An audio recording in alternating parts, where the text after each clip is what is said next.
Welcome to our tutorial on how to find good voice in Elevenlabs. 1. Use the best and clearest audio clips that you can find. There should only be one speaker without background noise of interference, and their voice should be loud and clear. 2.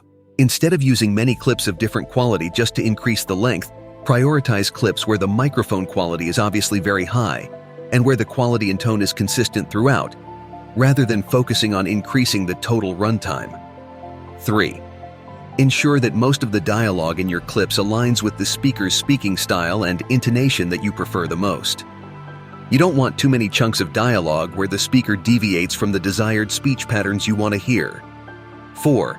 If necessary, use a noise remover to reduce any background noise. You have learned how to find good voice in Elevenlabs. Thank you for watching our guide.